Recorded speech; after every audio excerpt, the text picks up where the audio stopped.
Welcome to Financial Minds Meet the Experts. I'm Jaime Agostino, your host. On this show, we're joined by financial industry experts to talk about topics, trends, and themes that credit union professionals need to know about.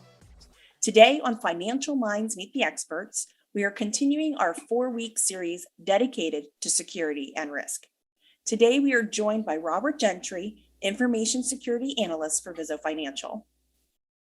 Robert, thank you for joining me today. Before we get started, would you mind telling our listeners a little bit about yourself? Sure. I've been in IT for close to 30 years, and I've been with corporates, including the previous First Carolina, for close to 20 years. So I'm an information systems analyst, and prior to coming on board with Vizo, I was in operational IT. All right, thank you. Well, let's dive right in. You are going to educate me today on what is the difference between multi-factor authentication and two-factor authentication. Okay. Well, actually, multi-factor authentication is kind of a broad term. It's basically two or more factors in authenticating. Usually, it is said to be something you have, something you know, and something you are. Something you know is like a password, a PIN, um, your username, etc. So basically, if that's all you have one factor.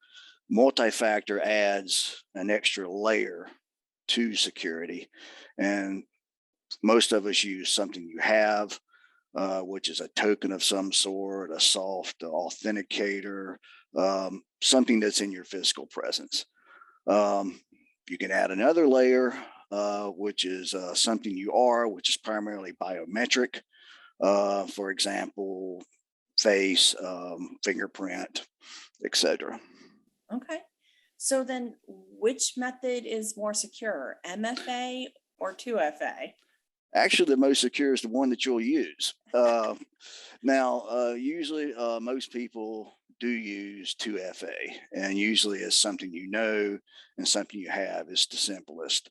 Um, Biometrics is great. I actually use a soft app that uses all three. So that would be, I guess, more of a true MFA. But most are just 2FA. And that's good. Like I said, if you'll use it, it's the most secure. Okay.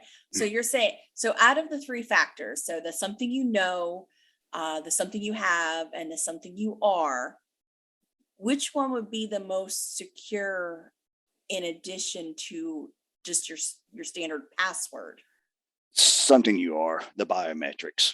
But like I said, there is a lot of people don't like using fingerprints or facial scan. I understand that. So, I mean, if you want to use something you have, I mean, that's great. So, if you want to use all three, that's even better. So you're saying the more you use, the more Yes, secure. All yes. right. Okay. Some people may think that their password is strong enough where they don't need an extra layer of security. Do you think that's a reasonable assumption? No, I don't, because I mean, we're all human beings, and human beings work in patterns. So, we tend to just use variations of the same password. We tend to use the same password or the same variations for different websites, different apps, and that's a social engineer's dream right there. So, and it happens. We all do it. I mean, I've been guilty of that. I use a password manager, which actually helps eliminate that. And I highly recommend password managers because you can just you don't even know what the password is. You don't want to know because it's like 20 characters, and there's no way you could remember it.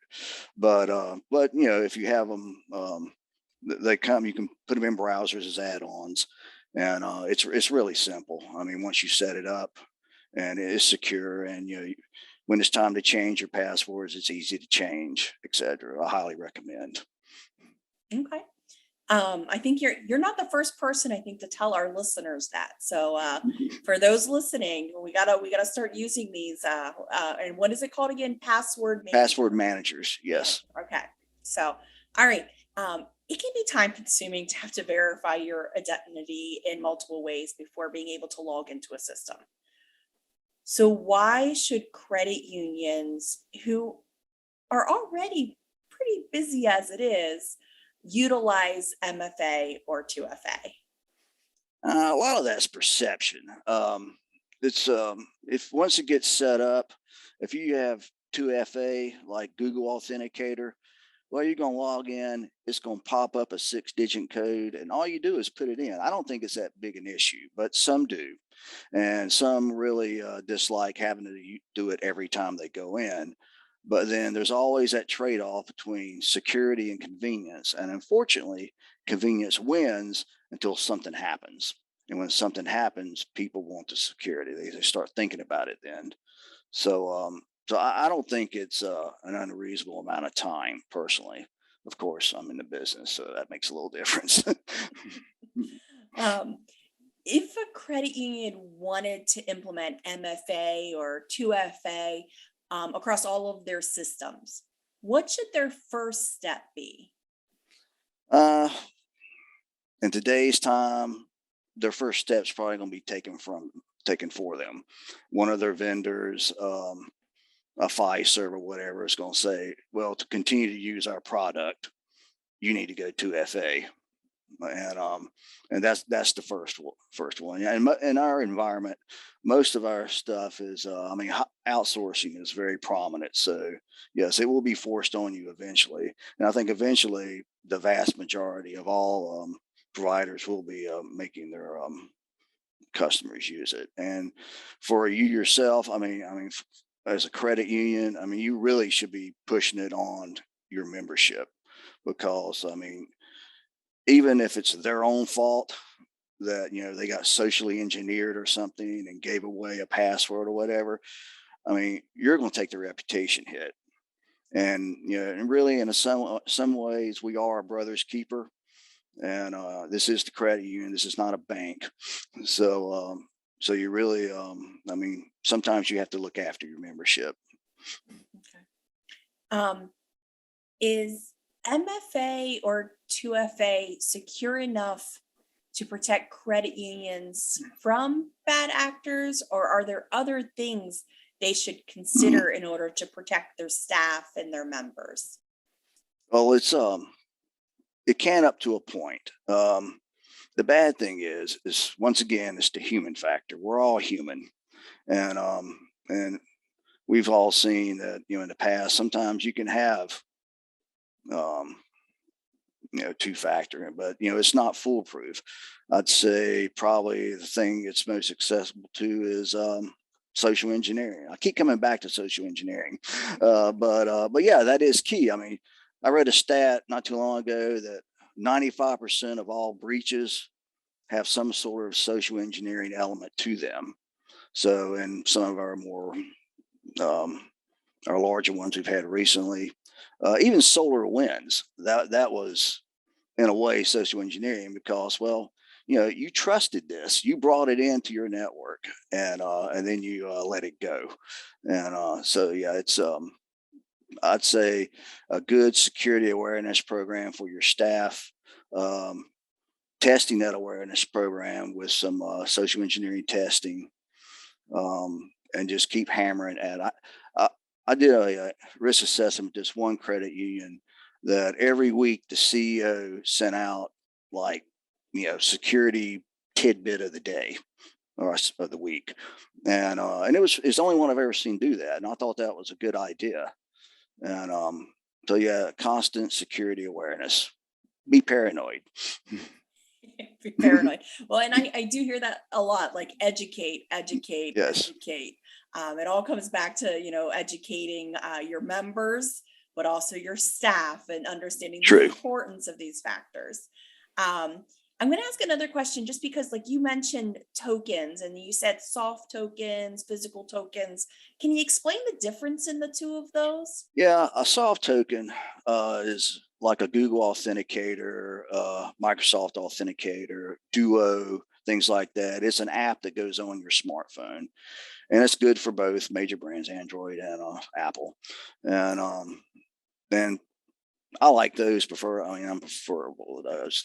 But also, there's the physical token, like a YubiKey or an RSA device or something like that. And like a YubiKey actually goes into the machine, whereas the old style RSA was just a number that popped up, sort of like Google Authenticator in your hand. And but YubiKey is the physical one.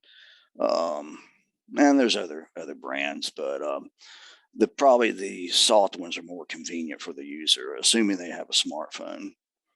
Now, in our case, credit union's case, the credit union may not want you to put them on your personal phone. People may not want them on their personal phone. So in that case, if you have a company phone, then you may use a soft authenticator. And if you do not, you would use a physical token. Okay. So, I mean, it does sound like there's a lot of decisioning making, for the credit There union is.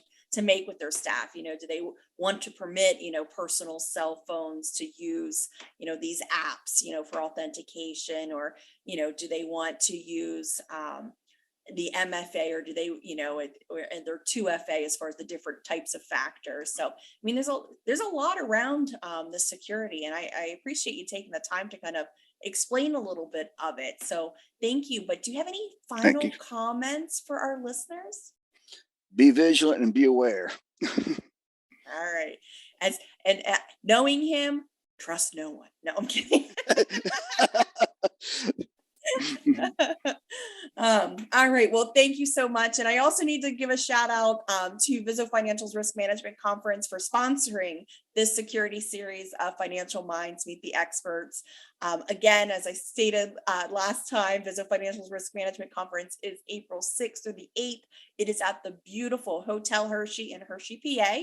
After 2 years, the conference is finally back in person. So it'll be nice to see everyone's smiling faces. For details about the event and the education sessions, the speakers, the activities, all of those things, please visit the Vizo Financial website at www.vfccu.org. Thanks for listening and have a great day.